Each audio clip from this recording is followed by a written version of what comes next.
everyone. Welcome back to our Golden 20s podcast. My name is Sadie, and I'm joined by my co-host Tegan.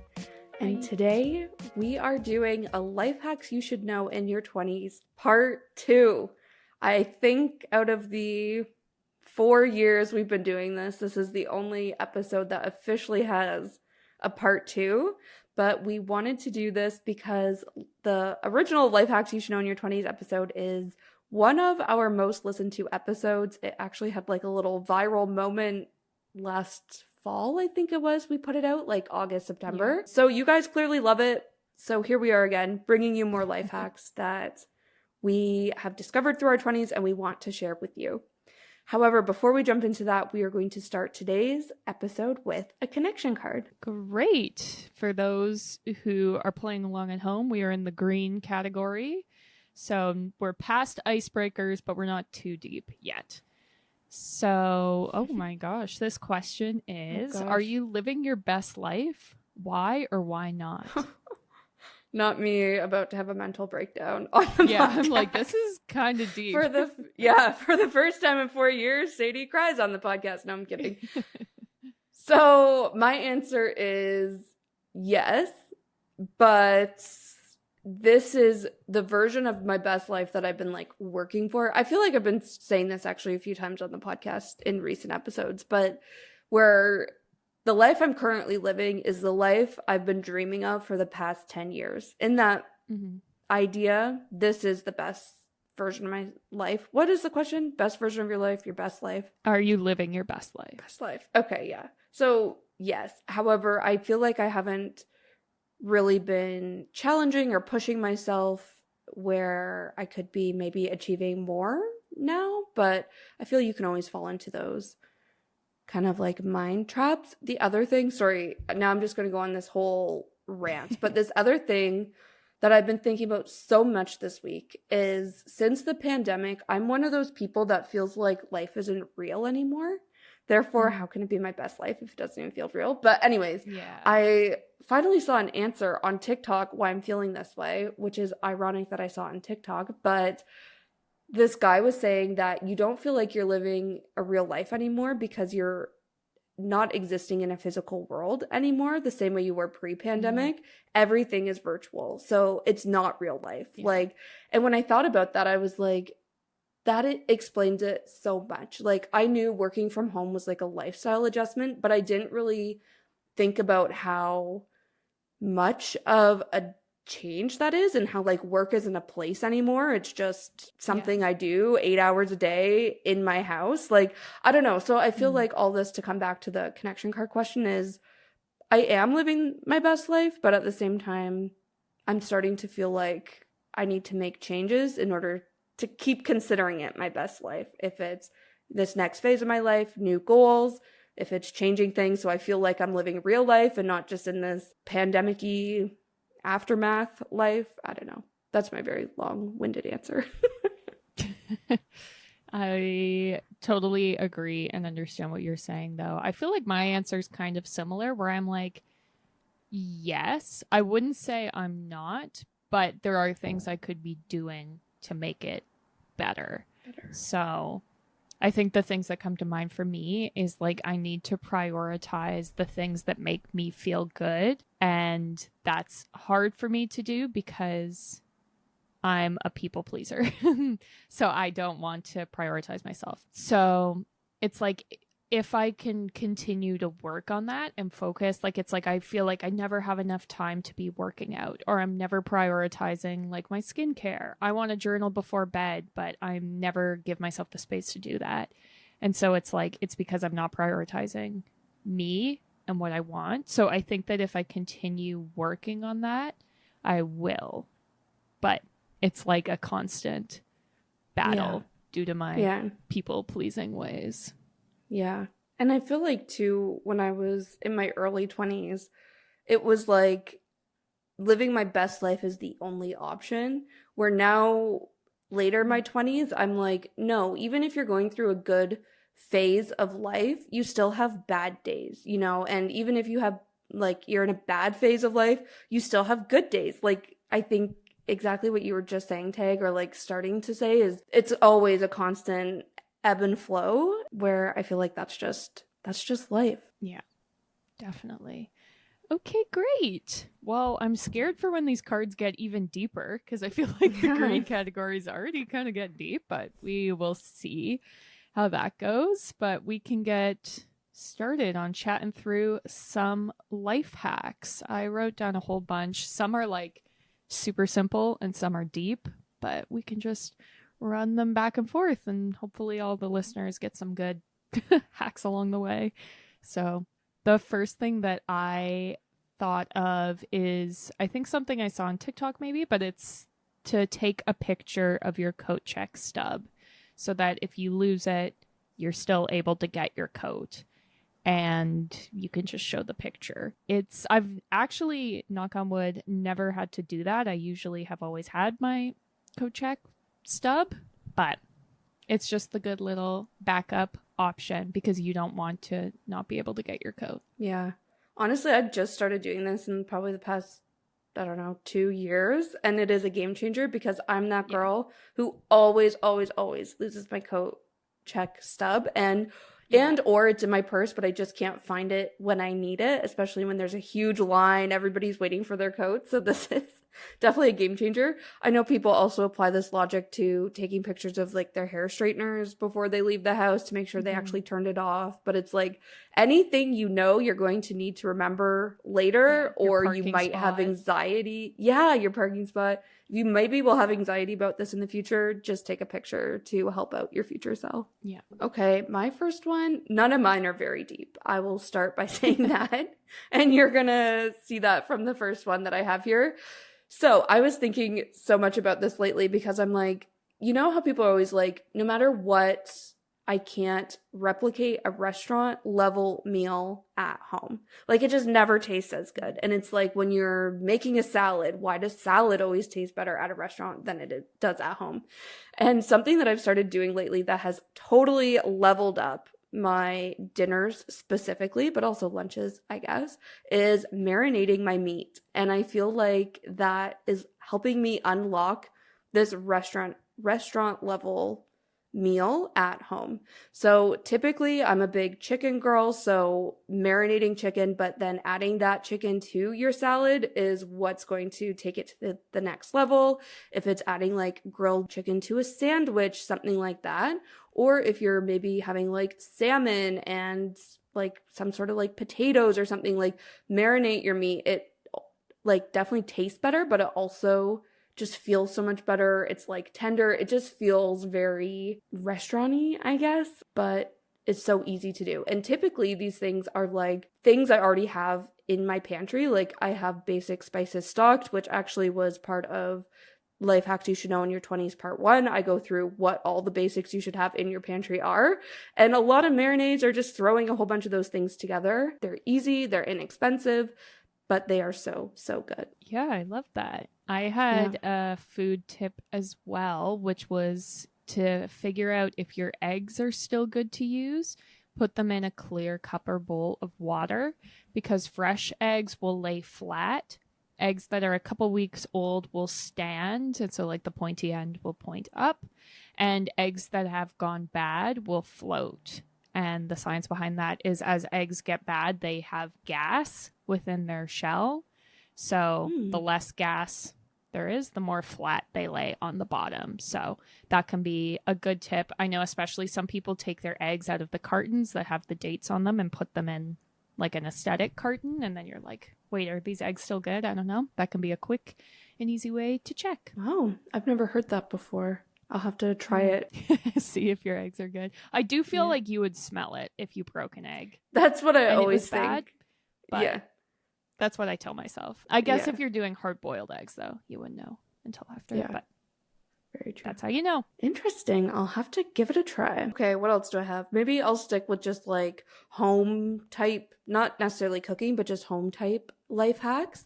So this is something kind of new to me, but when I was thinking about it, I was like, okay, no, this makes a lot of sense. So using peel and stick home decor and storage solutions, especially if you live in a rental.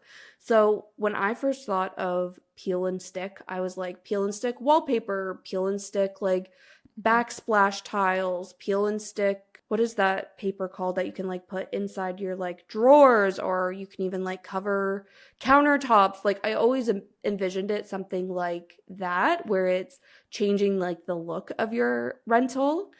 But I was like, those feel like big tasks. So I just stayed away from the whole peel and stick idea. However, I've unlocked the whole peel and stick storage solutions, and this has been a total game changer. So in my shower, I have peel and stick shelves to hold all my like shampoo, body wash, things like that. Mine even actually have like little hooks on them so I can hang my loofah. I have like a foot scrub brush that has a thing to hang up or hang it by.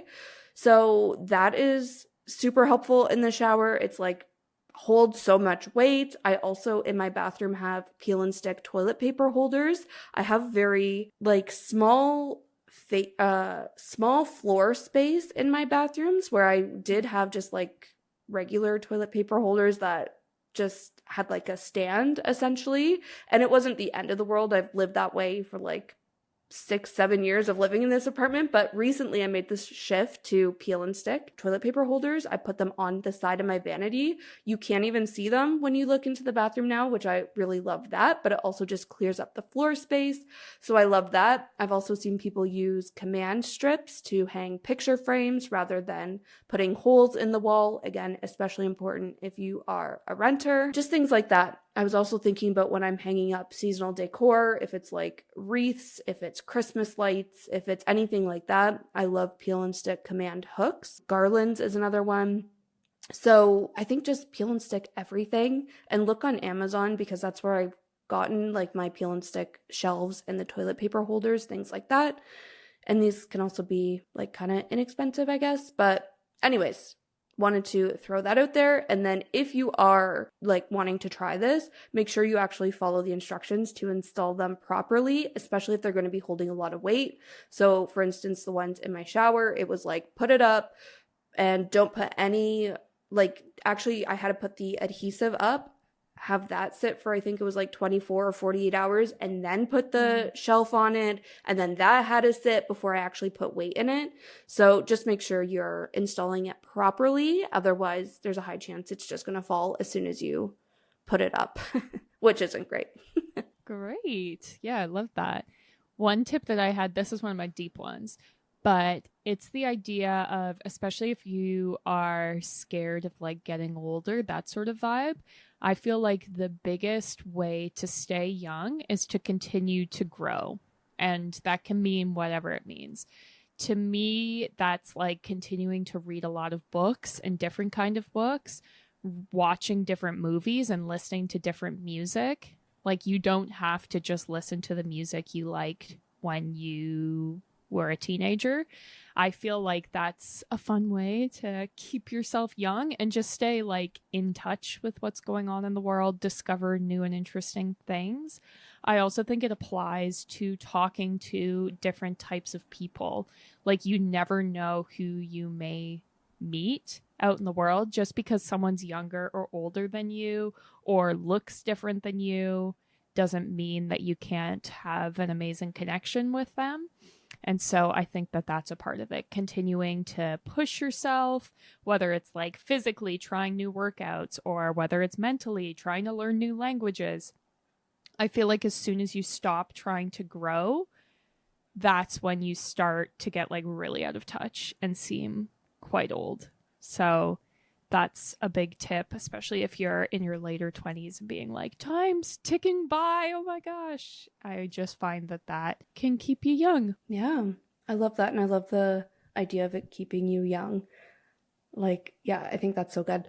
I just signed up for or subscribed to the New York Times. My sister has had her subscription for years now, and she always uses her gift articles to send me things, but I just subscribe myself and I'm like, this is me.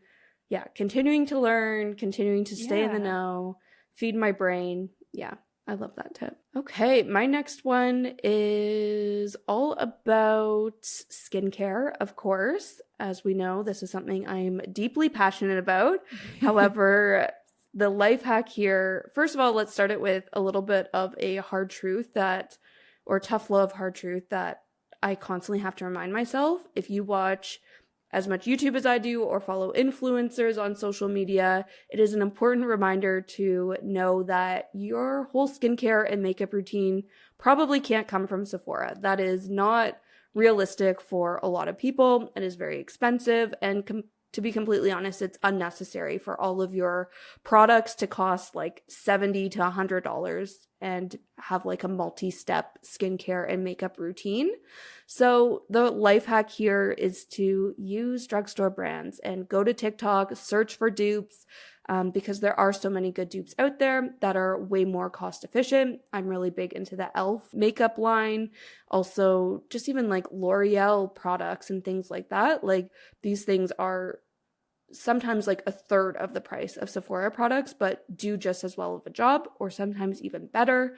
And then the biggest life hack here, this is probably very obvious to a lot of people. I'm not a big Amazon shopper, so I was floored when I saw how much cheaper things are on Amazon than they are at the drugstore or other places. So make sure you are checking out Amazon. Not that I like support Amazon, because I do feel like there's so many evils. Like, I'm like, okay, I can either buy this face cream at Shoppers, which is like a huge ass business I don't really want to be supporting here in Canada, or I can buy it from Amazon, which is a huge ass business. You know, like, it's all not good. But if you're looking to save money, look on Amazon. For instance, I have an example that this is where I was like, okay, I need to like talk about this. I bought a L'Oreal face cream, a night moisturizer from Amazon. It was like $30 regular price. At Shoppers Drug Mart, it's regular $56, and it was on sale for the Amazon price. And I was like, this should not be allowed. Like, what the heck? But then I was looking and I was like, that's everything. Like, everything is so much cheaper on Amazon. So that is the life hack. Yeah, I love that, especially bringing up like the influencer side of things, because like, we are not influencers, but I literally have an entire skincare lineup from PR that's been sent to me. So it's like, of course, that's what they're showing, because it's like, that's what they're getting sent. And if you're getting sent these expensive products, of course you're going to use them, but it's not realistic that a regular person who isn't getting sent those products for free can use the $100 face moisturizer and the $100 serum and, you know, whatever it is. So the Rare Beauty was another big one, because I was like, everybody's wearing Rare Beauty. And then all the YouTubers I watch, at some point or another, they've been like, oh, I'm running empty on this. I'm just going to email the Rare Beauty team to send me more. And it's like, oh, that's why you're always wearing Rare Beauty? Like, that's not sustainable for everyday people like us. Like, that's not an option for us. So anyways, that's a whole other email Rare Beauty. Get us on that list. I don't know. Yeah, so crazy. One tip I had is to get yourself a wrinkle spray. And I hate ironing. Sadie knows this because she loves ironing, or maybe just hates wrinkles. I hate wrinkles. And is like, girl, I hate wrinkles so much. But I've never used a wrinkle spray. Ooh, it is so good. So this is the best for when you're in a pinch. Obviously, with certain types of fabrics, like, you need an iron, or I'm very pro steamer. You need a steamer.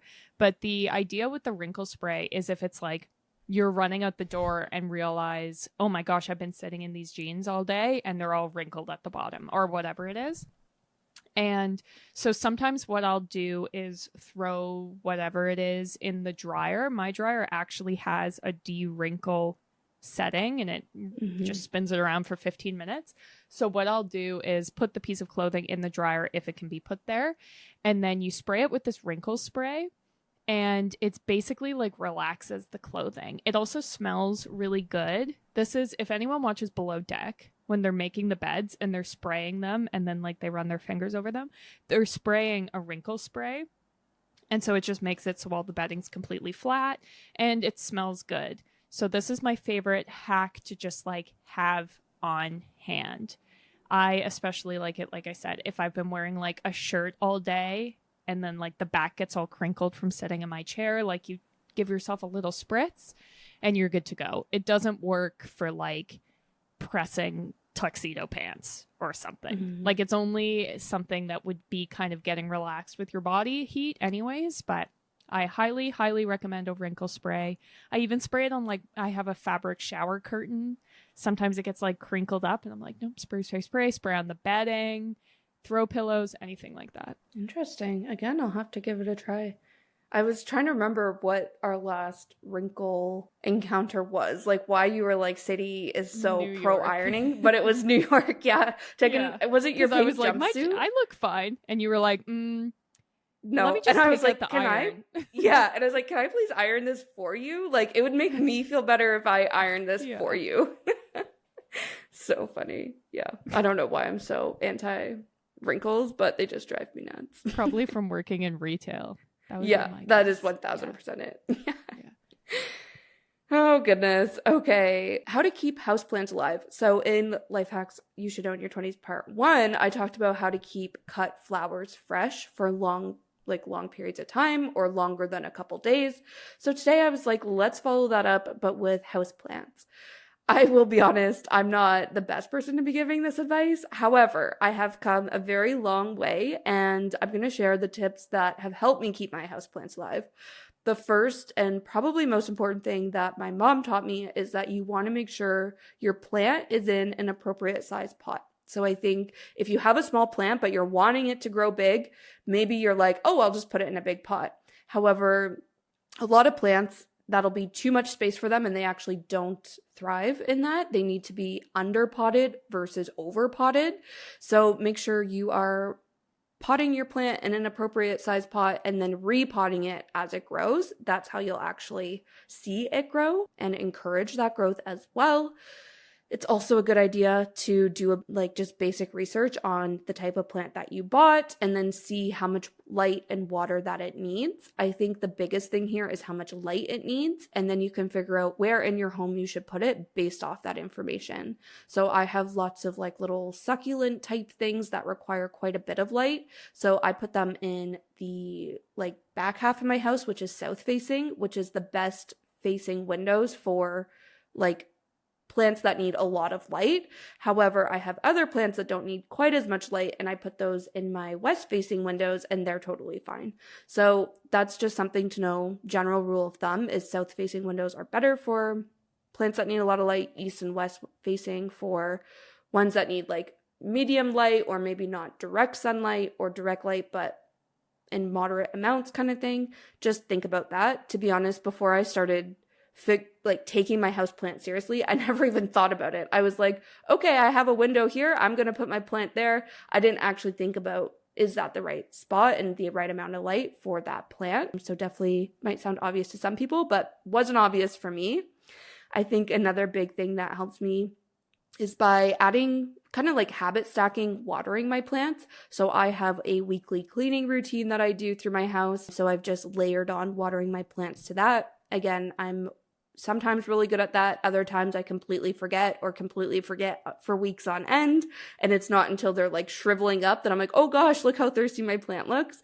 But I think if you can get in the routine of when to water your plants, you do it more regularly.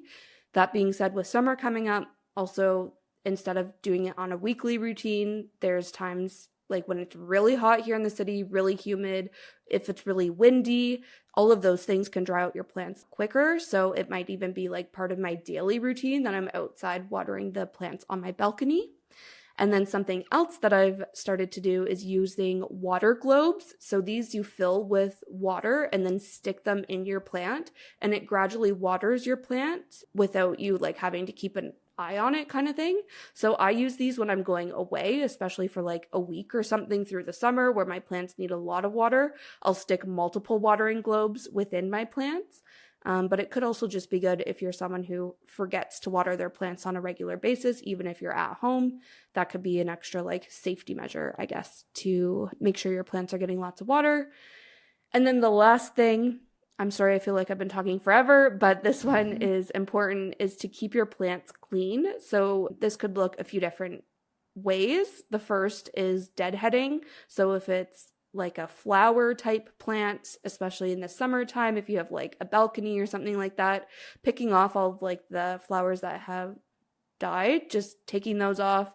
They usually come off really easily, but it could also be like cutting leaves off. I have like a palm plant, for instance, and as soon as it starts getting like all shriveled up and brown leaves, I just completely cut those off. And the idea is once those are gone, then the plant can focus on growing new things and just care for those.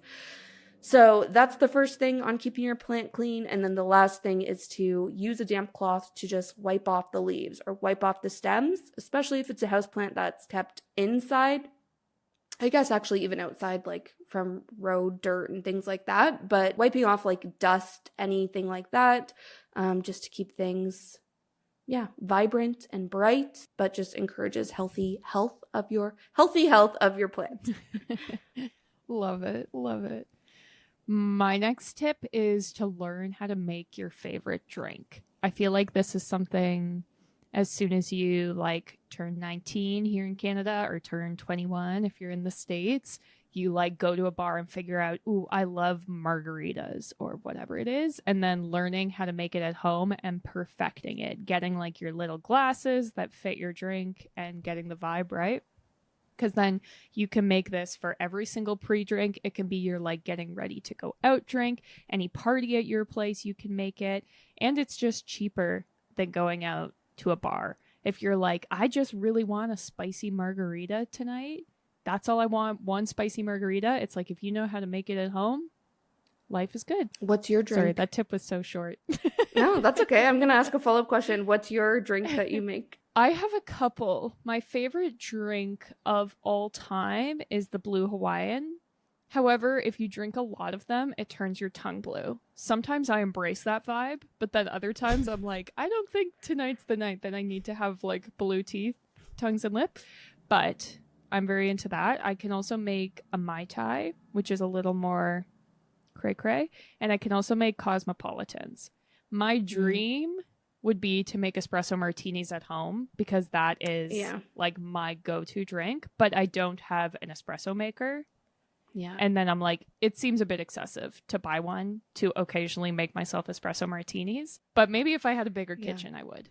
Yeah. I could see Tyrell being an espresso guy. Like, not for espresso martinis, but for, like, actual coffee. Like, getting into it. So, So maybe if you had an espresso machine, you guys would find other use cases for it. Not that I'm enabling this purchase, but... I'll get the Smeg one.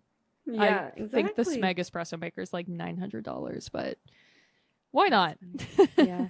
I feel my go-to drink is... Like, I really love sangria.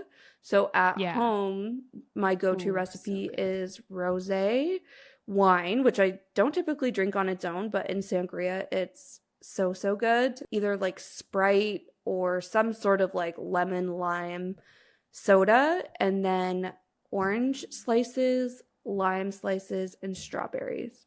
This is usually if I'm like having people over.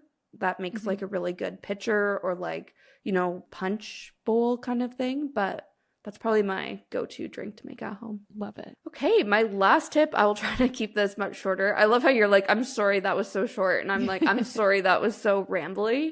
But this one should be fairly short. And it's not even really a life hack, but these are, like, it's not specific. These are just 5 things that make me feel better no matter what mood I'm in or no matter what's wrong. So this could be if I'm tired, if I'm anxious, if I have cramps, if I feel sick, literally anything like that where something's wrong. Even if I don't know what's wrong or why I'm feeling this way, I'll do one of these things and I instantly feel better. First thing, I need fresh air. This could look like opening the windows or it could look like going for a walk, but fresh air cures so much. It especially cures hangovers. Let me say that. I also think hot showers. This is another big hangover cure, but there's nothing a hot shower can't fix. Like, I swear to God, if I've had the most stressful, brutal day, I feel like a hot shower is pressing the reset button and I feel significantly better or like a whole different person after a good hot shower, especially washing my hair. I don't know. There's just something about rinsing the day off and starting new. I also reach for my hot pad all the time. This is especially key for like cramps or muscle soreness, but it's also all the little other things that come along with being a woman in your late 20s, like body aches and pains, your lower back hurting, like just anything. Put a hot pad on it and it instantly feels so much better. Similarly, is like taking a bath or something like that, but I have to be in the right mood for a bath. A hot pad, it always hits. The last two are maybe niche, but mint tea. I swear to God, mint tea cures everything. If I'm like, I need a drink, but I don't know what I feel like drinking, make a mint tea. If I feel bloated, if I feel sick, if I, again, have cramps, anything where I just need something to like hug my insides, mint tea will do it. And then the last thing is probably the newest in this list is my ice roller. This is like the facial roller that I keep in my freezer. Whipping that out. I whipped it out this morning actually because I was like, I'm so tired. I don't feel like working. Ice roll my face and I'm like, okay, I feel better. Like I feel like I can do this. So that's another really great little thing to reset in the middle of the day or just reset your mood if you're in a funky mood. Yeah, I love my ice roller. I got it for my birthday last year and it is so good. I find especially for anxiety, it like sometimes if you're really worked up, when you put it on your face, it like takes your breath away. So, and then it's almost like you can't be like hyperventilating because you're like, oh, here I am. I'm alive. My therapist also suggests if someone is having an anxiety attack to hold something really cold in your hand and focus on that until your hand goes numb. And then you switch to the other hand and kind of go back and forth until the anxiety attack goes away. And so I also feel like if you're someone who suffers from anxiety attacks, having an ice roller like on hand and ready can be really good. So I love that. The last tip that I had is kind of lame, but I'm going to say it anyways. And it's to start saving for your future plans now. And that can mean whatever it means to you. If that's a big vacation, if that's a down payment for a house, if that's school, you want to go to university, if that's that you want to have kids, like it's never too early to start saving. I feel like it's so easy to fall into the trap of like, I'll figure that out later. And obviously, like we have lots of episodes where we talk about how it's still important to travel. It's important to go out to concerts, to go out with your friends, those sorts of things. But I also feel like it's important to sort of prioritize some of your savings and some of your plans. And it just, in the long run, can help you. 100%. Yeah. It's lame, but it's important. Yeah. Perfect. Well, I think that was everything that we were going to talk about. I hope that you all got some good tips and tricks. And, you know, if you like this episode, we can certainly do a part 3. Or if there's anything that we said that you want us to go into more detail about, definitely let us know. We'd be happy to. You can connect with us on all the social media platforms, but we're the most active on Instagram. Our handle's at our golden 20s. You can also connect with us through Spotify. We have like a little question box for every episode, so feel free to reach out that way. And while you're there, give us a rating, give us a follow, subscribe so you see when our new episodes drop. They come out every single Tuesday at 1 a.m. And if you want to hear it before that, check out our Patreon because we put up the episodes a day early there and they are completely ad-free. I think that's everything. Thanks for listening. See you next Tuesday. Bye.